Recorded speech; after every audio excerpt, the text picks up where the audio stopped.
Hey everybody, how's it going? Yeah, my wife and I just caught the end of The Cutting Edge on TV, which is a movie I watched many times in my youth, starring D.B. Sweeney and Moira something. Not a good movie, but I definitely watched it a lot, and it was enjoyable. Yeah, they did the movie; it was good. Anyway, I know that's ridiculous, but let's see. Let me get the usual things going here. Also, just so you, well, I'll share this with you in a minute. Yeah, we can do that. Let's see. Where's the things? Where's all the stuff? 17C. Where are you at? There we are. Okay. Yep. There we go. Come on. Okay. There you go. There's the attendance and the tutoring and the spring quarter evaluation that everyone should fill out when you have a chance. Before we get going, I thought I would share some pictures from my weekend because I went rafting. It was fun. So let me share my screen.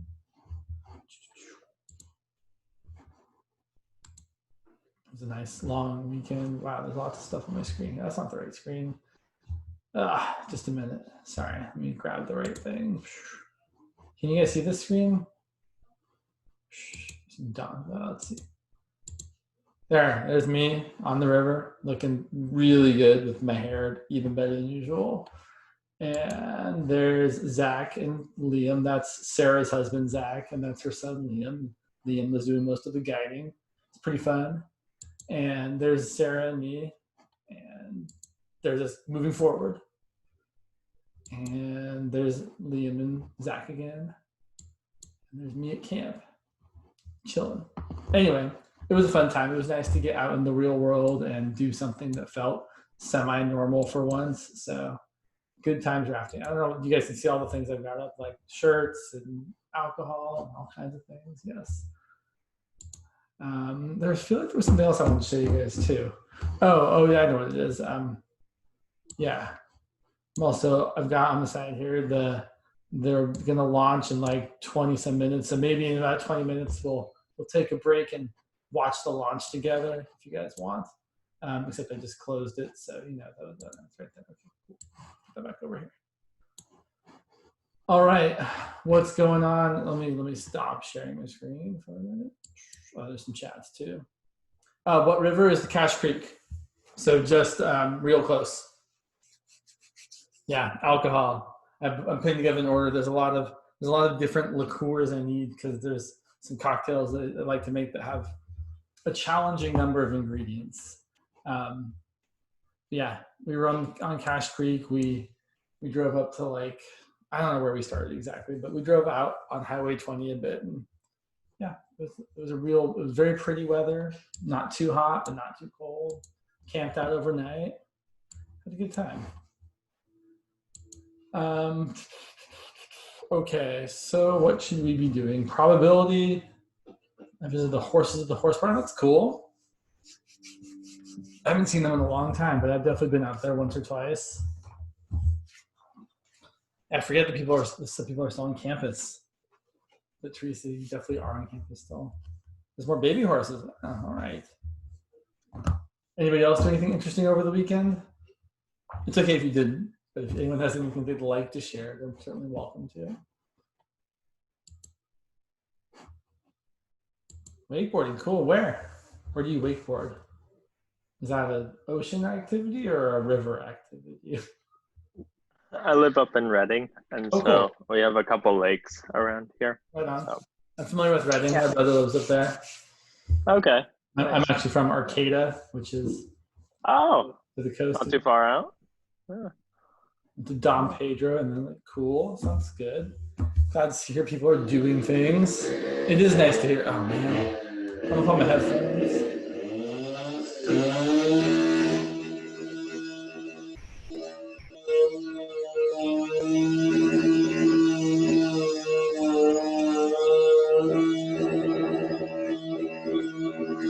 Okay, so it shouldn't last too long. Like that'd be over. Anyway, I'm gonna keep these on for a minute until I'm sure that they're done. yeah, good to hear people are doing stuff. And I feel like there was something else. I don't know. Anyway, here's the attendance again, as usual. And I know some people said they had some questions about coin toss things, so we can do a few coin toss examples. And I will try to do what I think. Basically, the person said coin toss, so I'm going to do some examples, and then we can kind of, if you need something more specific, let me know. And then there's also this for Rodriguez's class. There's this muscular dystrophy question. It seemed like it might be challenging. So if you guys want to talk about that, we certainly can. Let's do some coin toss stuff first, and then we can cover that if we want to. Yeah, I'll leave the headphones on, even though I feel like I don't really need them. Okay, so coin toss. And so you can frame this either as tossing one coin multiple times, or tossing multiple coins. It's the same thing. And so you can kind of pick any number. So let's say we're going to toss, I don't know, 7 coins. 7 coins. And we're going to assume they're fair, although we can also ask questions where the coins are not fair. So 7 coins, all fair. And so we can ask questions like, what's the probability of, say, exactly 2 heads?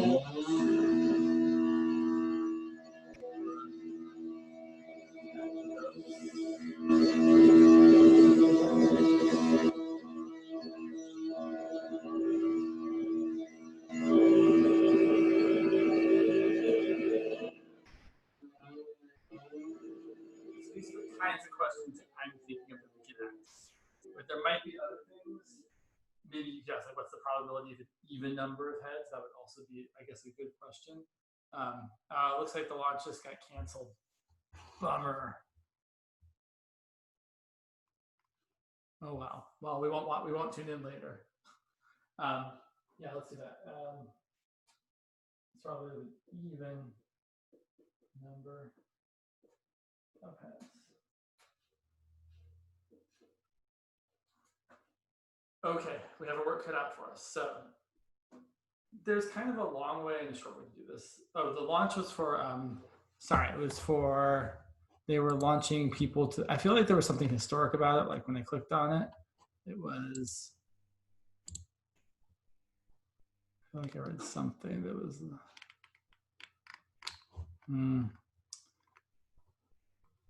yeah, I don't remember exactly what it said, but it was something about like the first something launch to the International Space Station. Oh, for commercial. Okay, there we go. See, you guys had answers. So if I want to find the probability of getting exactly 2 heads, there's a couple things we have to consider. You have to have the number of ways you can get 2 heads, and then the probability of getting 2 heads, and of course, the other 5 coins have to be then tails. So I'm going to say, the way I want it is, let x equal the number of heads. Then the probability that x is equal to 2 is going to be 7 choose 2, right? There's exactly 7 choose 2 ways that the 7 different coins, 2 of them can be heads and 5 can be tails. And then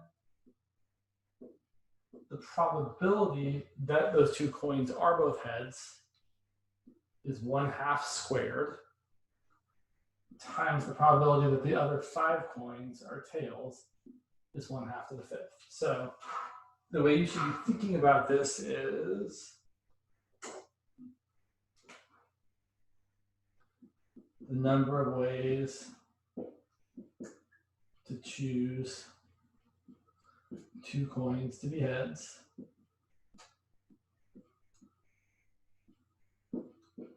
probability of 2 heads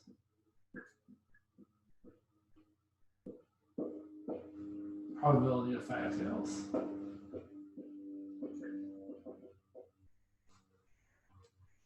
And this is kind of always the way it works.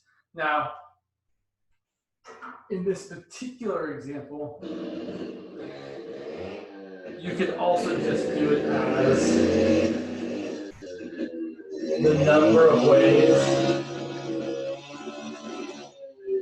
to get 2 heads over the total number of ways.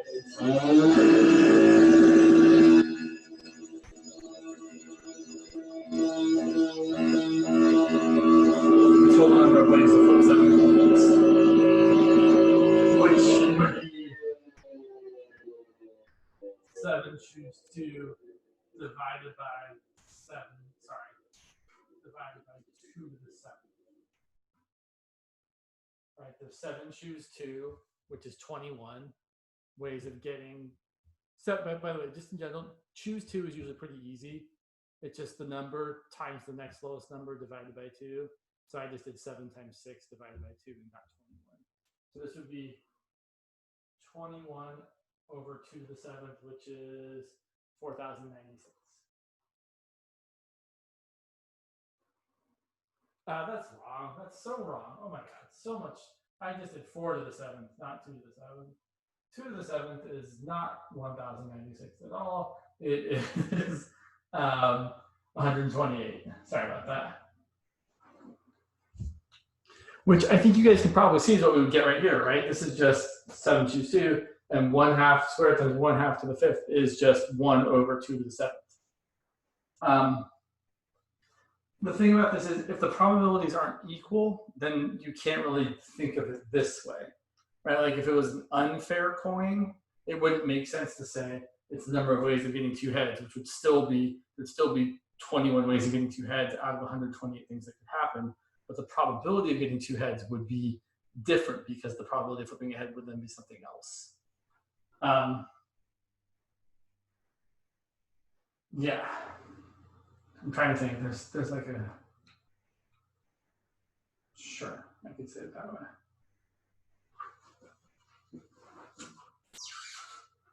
So, and then we can ask other questions. So what if I want at most 2 heads?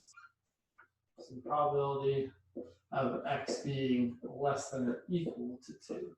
Right? This says at most 2 heads. Number of heads is 2 or 1 or 0. And so here we just have to do that calculation for each of the 3 possibilities. Do the probability that x is equal to 0 plus the probability that x is equal to 1 plus the probability that x is equal to 2. Which is going to be, so again, so I get you more room. Probability that x is equal to 0 is just going to be 7 choose 0 times 1/2 to the 0th times 1/2 to the 7th. For these coin ones where the coin is fair, this second part after the choose part is always going to be the same. It's always going to be 1/2 to a power times 1/2 to another power, where the powers add up to the total number of coins. So it's going to be this plus this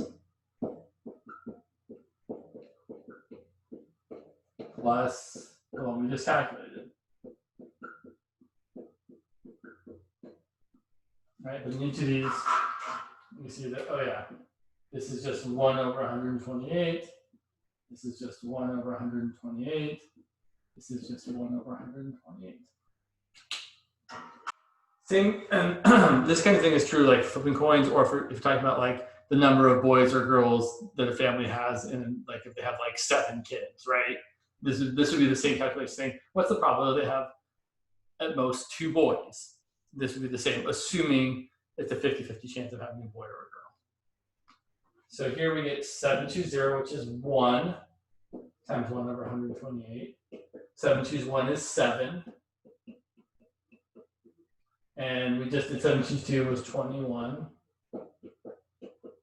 So we get 1 plus 7 plus 21, which is 29 over 128.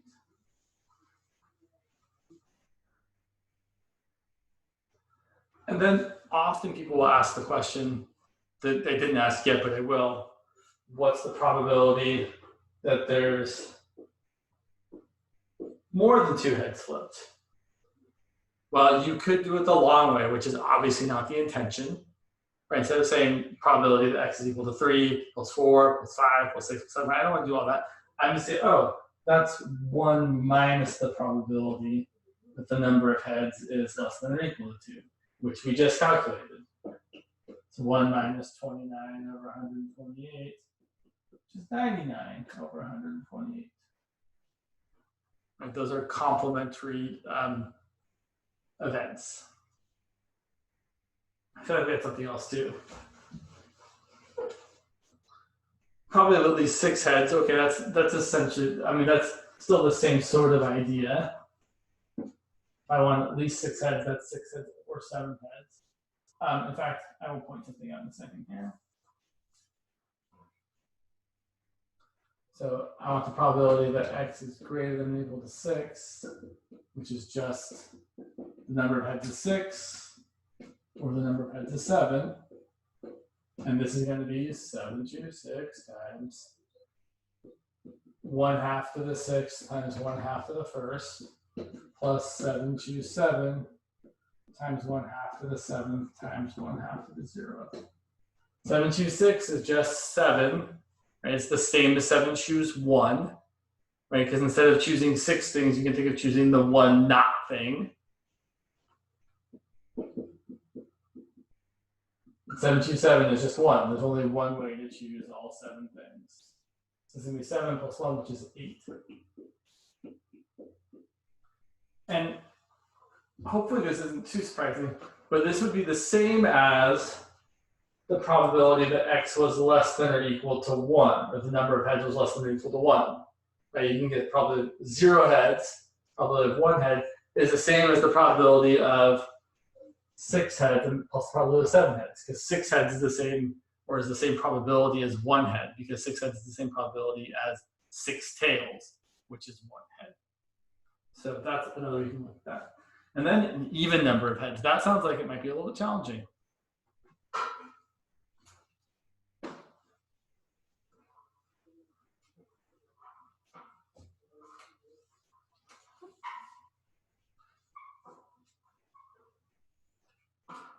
Now, if there were an even number of coins, my gut would be that it would be a 50-50 chance of flipping an even number of heads versus an odd number. Since there's an odd number of coins, I don't think that's the case. Well, let's find out.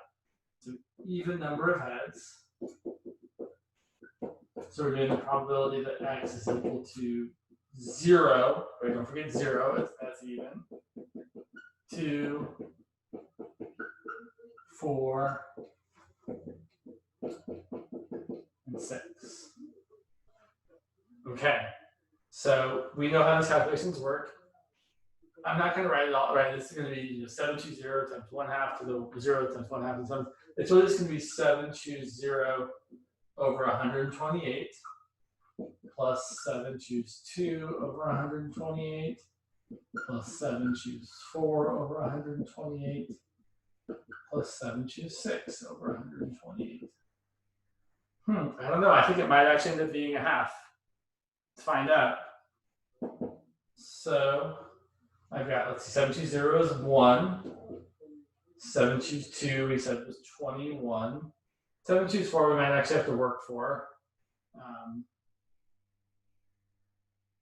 Yeah, let's see. 7 choose 4 is 7 times 6 times 5 times 4 times 3 times 2 times 1 over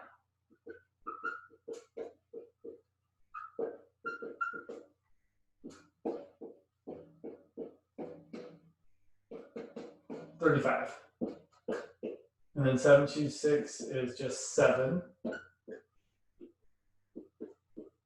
So that's going to equal, let's see, 7 plus 35 is 42, 63, 64.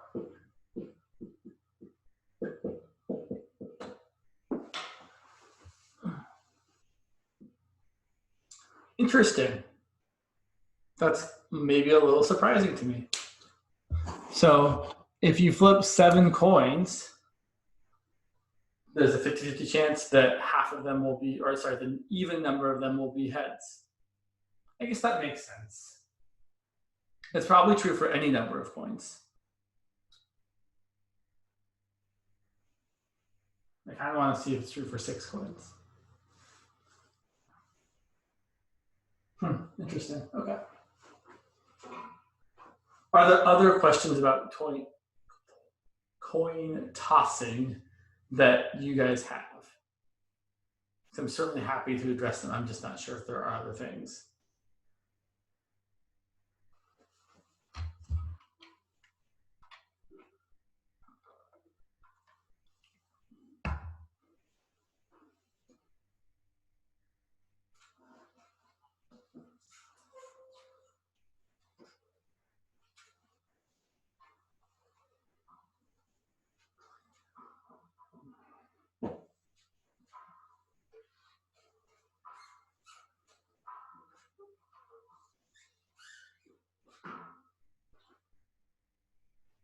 I feel like we should answer this question for an even number of coins just because I can't help myself.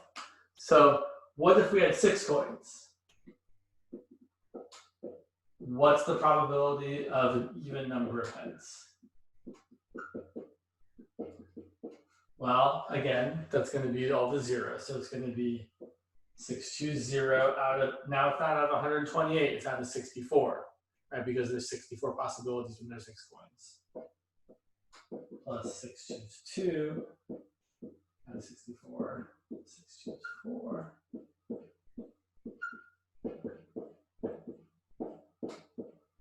And I really don't know what's going to happen here. But I feel like it's probably going to be 1/2, but it's good to explore these things. So 620 is 1. 622 is 6 times 5 over 2, which is 15. No, totally going to work out. It's going to be half. Because 624 is the same as 622. It's also 15. 626 is 1. There's no line there.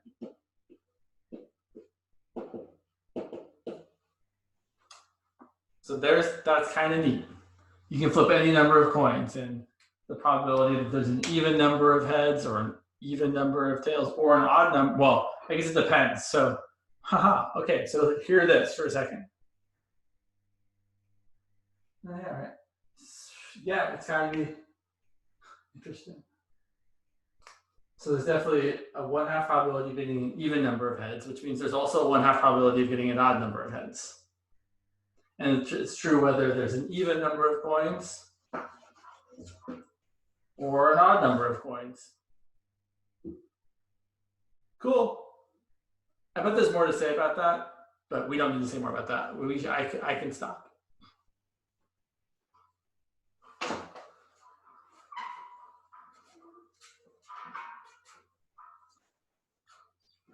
Things are a little bit different if you're talking about something where the probability is not 50-50. So if you said, like, if I rolled 3 dice, 3 6-sided dice, and I said, like, what's the probability that each face is less than or equal to 4?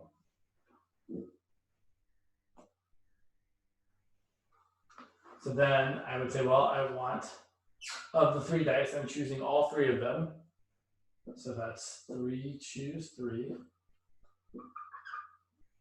The probability that any die has a side that's less than or equal to 4 is 4 out of 6. If there are 4 sides that are less than or equal to 4 out of 6 total. And then that's not a choose, that's a fraction. Sorry. And then there's a 2 out of 6 chance. Well, there's a 2 out of 6 probability that we want for 0 of them to have a face. So this would be the probability that each face is less than or equal to 4. And then I can ask a question like, what's the probability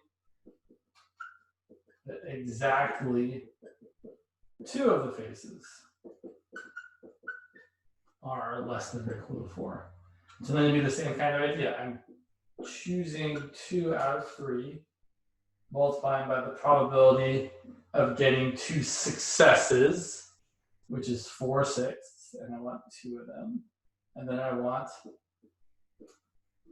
1 failure. So 2 dice that have a face that's less than or equal to 4, and one die that has a face that's greater than or equal to 4 with a 2/6 probability. So this is the idea of a binomial probability. And that's what this is. It's where you have one, basically they kind of describe it as either success or failure. So this probability is the probability of success, the thing you want to happen happening. This is the number of times it has to happen. And then the remaining probability, the complement probability, is the 1 minus what you had. And you raise that to the power of how many failures you have to have. I think it's safe to take these off. I feel like I'm yelling. I am yelling.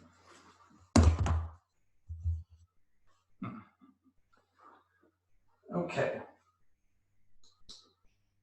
So if there are more questions about coins, let me know, or about things like this. But I think we can probably move on and talk about something else.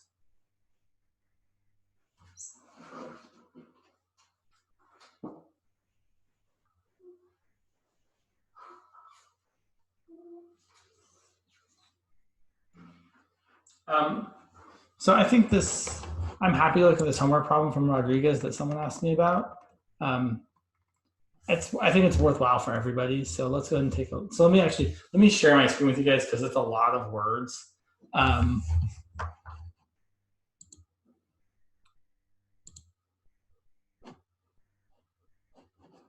know how to do this, sure. So here's the question. It's a lot. Basically, I started here. This whole stuff here is just like how genes work and like if X and Y, and so specifically, muscular dystrophy is a genetic disease caused by a mutation on the X chromosome. During reproduction, this mutation arises spontaneously on each of the X chromosomes of the parents independently and with probability mu. We can therefore view the production of a child as consisting of 2 probabilistic experiments. First, one of the 2 sex chromosomes is chosen with equal probability from each parent. So each parent contributes, well, if they're a female, they contribute an X or an X. If they're male, they contribute an X or a Y. Second, for each X chromosome that is chosen, the muscular dystrophy mutation arises with the probability mu. All male children carrying the mutation will have muscular dystrophy, whereas only females whose X chromosomes both carry the mutation will have the disease. So the first question is to list the sample space. Instead of looking at all their possibilities, let's just actually list it out. So I kind of think of it broken up into I had a boy or I had a girl, right? So for a boy, they can have an X, Y, and they can either have the X with the muscular dystrophy thing or not. And those are the 2 options for boys. Either they have an X with it or they have an X without it. For girls, it's a little more complicated. They could have both X genes not have the mutation. They can have one X gene have the mutation, which can happen either way, right? You could either have the mutation coming from the father or the mutation coming from the mother. Right? Either of those things can actually happen. And then you could also have the case where both parents contribute a mutated gene. And just to help clarify things, clearly, these are the only things that will actually result in having muscular dystrophy, according to the whole thing we just read.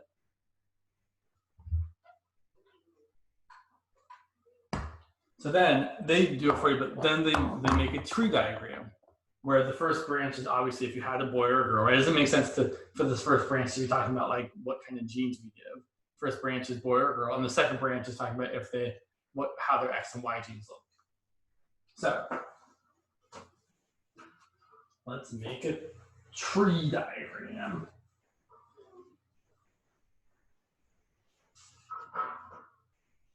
Also, I know some of you are covering double integrals right now. If you have double integral questions, I'm also happy to address them. It's just that I know we covered double integrals a while ago, so if you want a refresher on that, you can also do some double integration questions.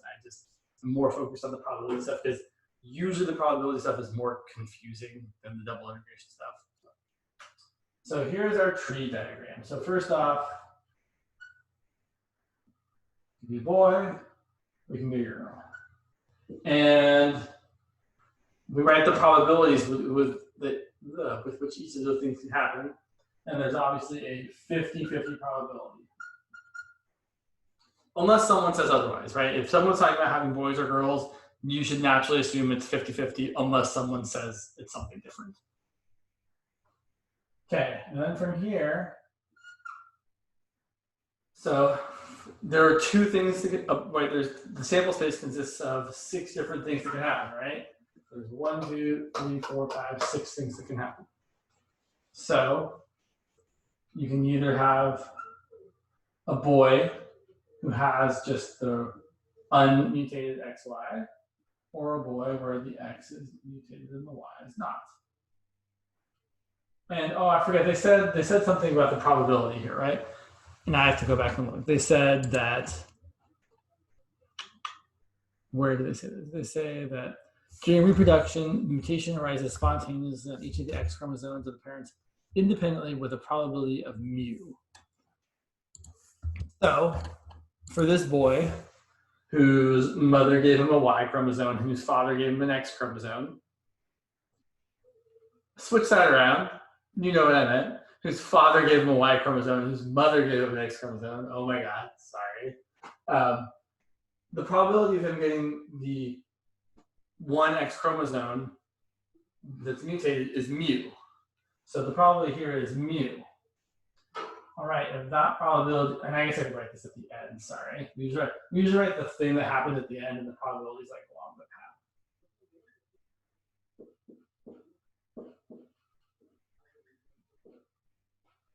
So if this happens with a probability of mu, what's the probability of this side have to be?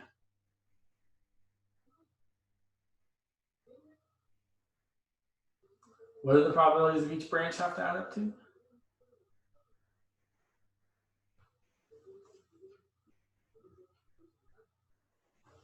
That probability, yeah, exactly, it has to be 1 minus mu, because for any branch, the probabilities have to add up to 100% or 1.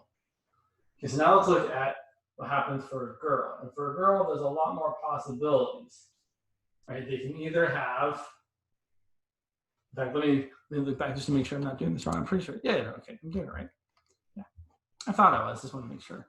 Sometimes branches get kind of crazy. So as we saw, right, for a girl, there's 4 different things that can happen. Mom and dad both give a perfectly good X. Mom gives a mutated X, dad doesn't. Mom gives a fine X, dad gives a mutated one, or they both give mutated X. So we should list all 4 of those things. So we have XX or X.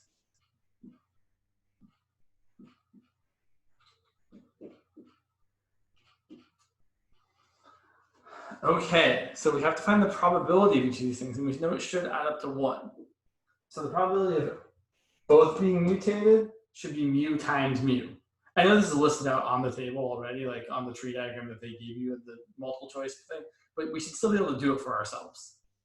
So this one should be mu squared. This one should be mu times 1 minus mu, right? Because there's a mu probability of getting the mutated one, and there's a 1 minus mu probability of getting the unmutated one. This is going to be mu times 1 minus mu. So is this, and this one should be 1 minus mu times 1 minus mu. Or 1 minus mu squared is probably the way to write that.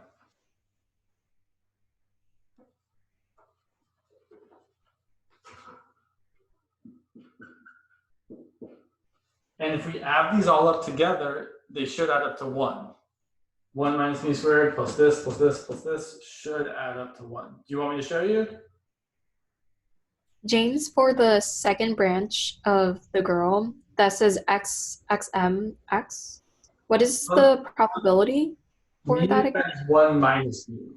Mu times 1 minus mu. There's a mu probability of having the mutation, and there's a 1 minus mu probability of the other parent not having the mutation. Hmm. And I'm just going to multiply, I'm going to add these up because I can help myself.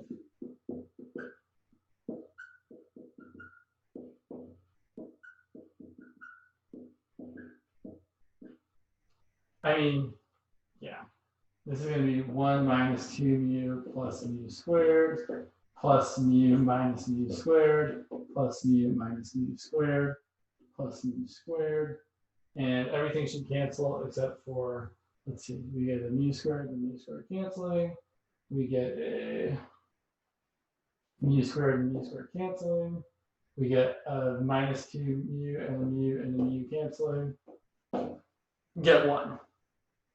Not that you have to check this, but it is good to see that, oh yeah, these things really do add up to 1. Okay, and so then the question we actually want to answer is, what's the probability of having muscular dystrophy? Well, it's all the ways we can get to having muscular dystrophy, which is just this and this. So those are the only two ends of paths that actually end up having muscular dystrophy. So the probability of this one is going to be 1/2 times mu.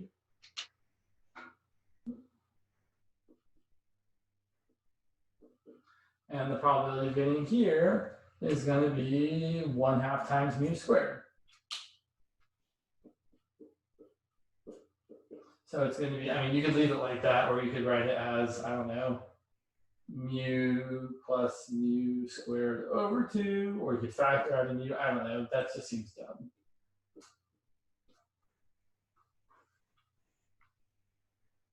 So that's how you can calculate the probability of having muscular dystrophy. I feel like they also asked some other things. Let me double check. Yeah, sorry, they phrased it as what's the probability that the child will have the disease. And then they asked some conditional probabilities. Those are also good. Let's take a look at those. Oh, and then we'll ask, I'll ask an extra fun question. So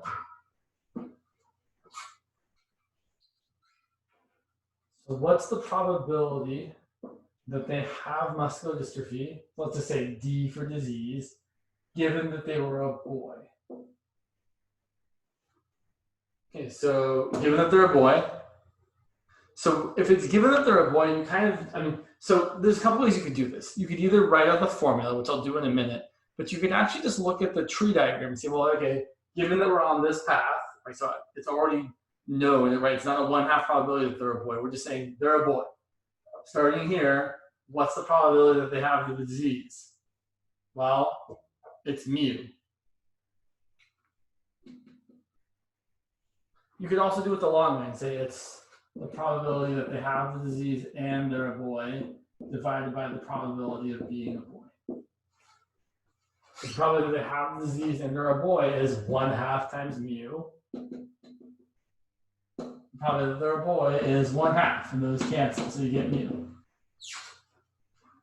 So the tree diagram actually really allows you to efficiently calculate conditional probability without actually having to like do the formula. You're just like, oh, given that they're a girl, all right. So given they're a girl, what's the probability that they have the disease? It's going to be mu squared. That's it.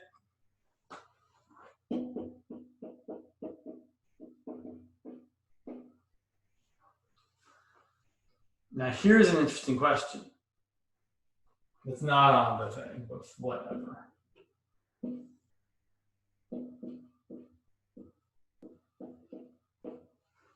What's the probability that they're a girl given that they have the disease? So let's say you randomly sampled someone from a population. And you're like, I'm not paying attention to if they're a boy or a girl. I just want to know. I know I randomly selected someone who had the disease. What's the probability that they were a girl? Well, this is where this is where we're using Bayes' formula essentially, although we don't actually have to say the word Bayes' formula. We can just talk about, well, it's going to be this. It's going to be the probability of being a girl and having the disease divided by the probability of having the disease. We already calculated the probability of having the disease. It's right here.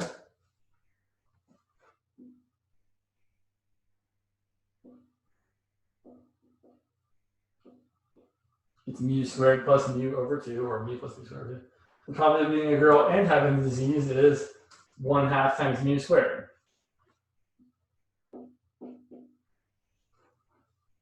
The 2's cancel. I know my writing is not the best there, but the 2's cancel and you just get mu squared over mu squared plus mu. So mu squared over mu squared plus mu.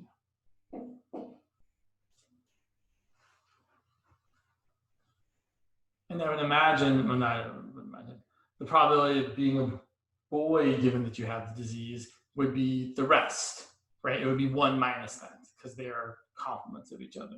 You can only be one or the other, right? You can be the boy that disease or not. Yeah, that's a good question. It's a little bit, I feel like the mu's make it tricky. Like, I feel like it might be nicer if they just use real numbers, but it's not that bad with the mu's.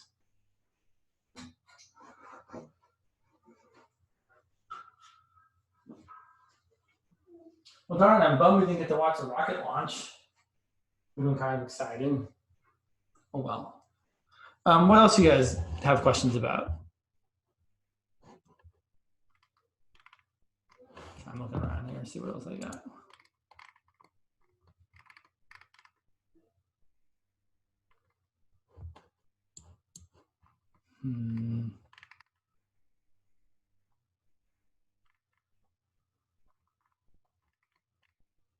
Oh, I know, I had some other stuff over here. Just one sec.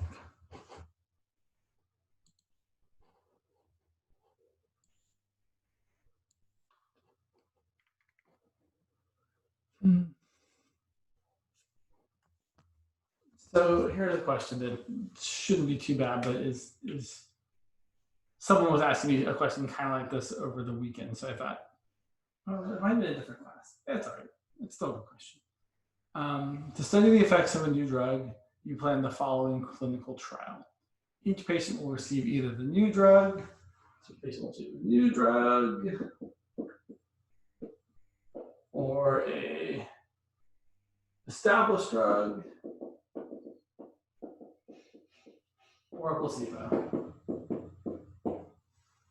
And the first question we want to answer is, how many different ways are there to assign all 60 patients?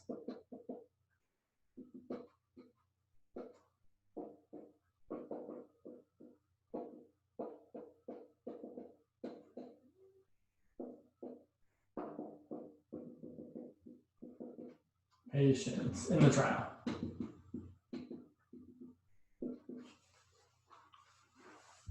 Well, the way I'm reading this question doesn't say anything about there having to be a specific number of people taking any drug, right? It just says you got 60 people, you got 3 drugs, give them drugs. Don't give them drugs. So, and to me, this is how I'm thinking, right? We got 60 people. Person 1, person 2, person 3, 4, etc. 160. And for each person, at least in this framework, there are 3 possibilities. Right? Person 1 could have any of these 3 drugs. Person 2 could have any of these 3 drugs. Now, the way we're doing this could result in every single person getting the placebo, which seems dumb. But if they haven't given us any parameters, then we have to kind of go with that. So it would be 3 times 3 times 3 times 3 all the way to times 3. Should be 3 to the 60th power. That's how many different ways we could assign each person one of 3 drugs. Now, a more reasonable question would be, sorry, where'd you go here? How many ways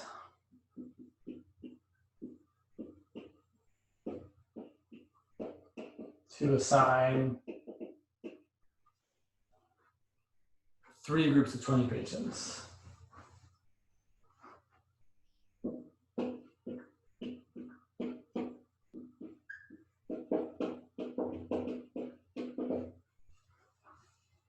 One group for each treatment.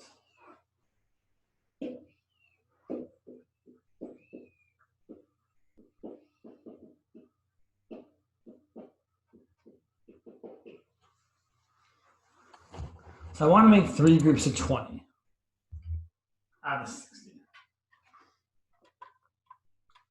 So the way I think it makes sense to think about this is to say, well, out of the 60 people, like, so let's say we're doing, it doesn't really matter which one's first.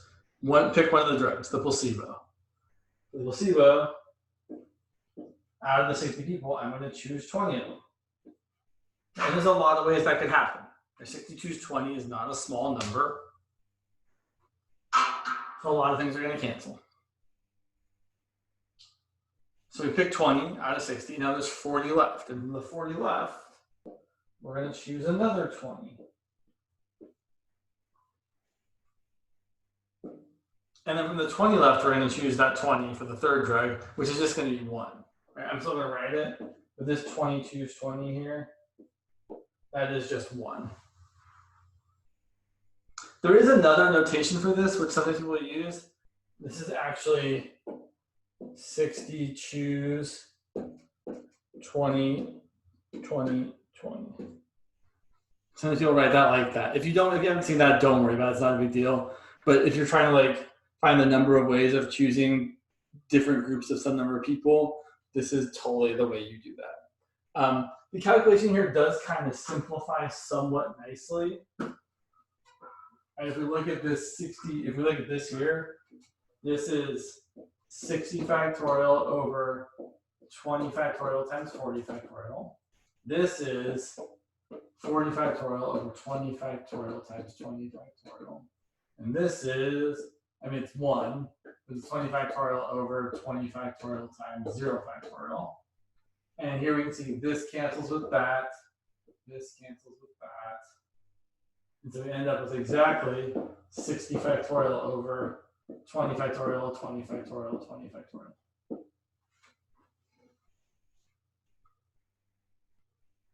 Which kind of makes sense.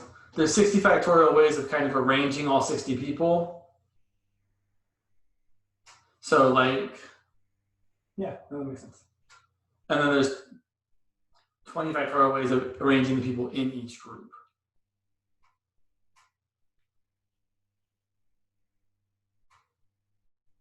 Right, so that's why I'm dividing by this 20 factorial here, because once I pick 20 people to be in a group, I don't care which way they're permuted.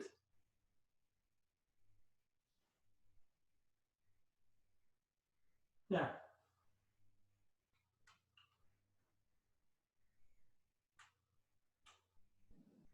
A way I'm kind of, so this might not be important, but here's how I'm kind of actually imagining this.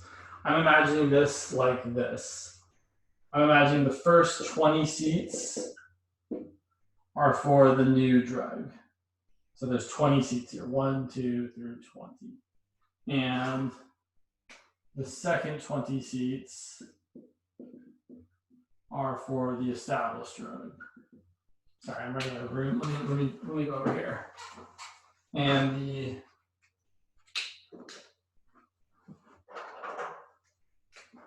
placebo also has 20 seats. And so we want each drug to get 20 people, right? There's 60 factorial ways I can rearrange the people, right? I could have any person sitting here, right? So there's 60 choices for the first spot, 59 for the second, so on, so on, so on. So there's 60 factorial total ways of arranging the people. But a lot of those ways are going to be repeats, right? Where the first 20 people are the same. And the second factorial is the same as the third 20. So that's why we're taking the 60 factorial and dividing by, so the total number of ways you could arrange the people, so that there's 20 of them here, 20 of them here, 20 of them here.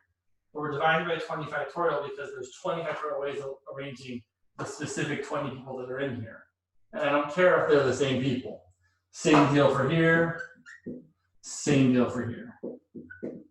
So that's why it ends up being like that. You could also just leave it, like, you could totally think of it like this, that's fine. But this is kind of a little bit more nuanced thought process as to why it's working that way.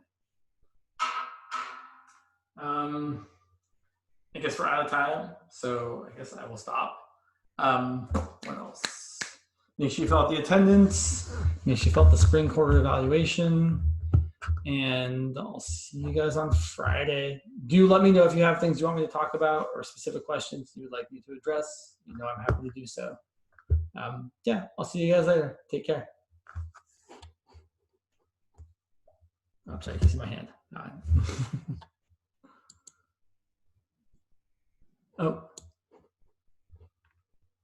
Oh, I saw that. I saw that video.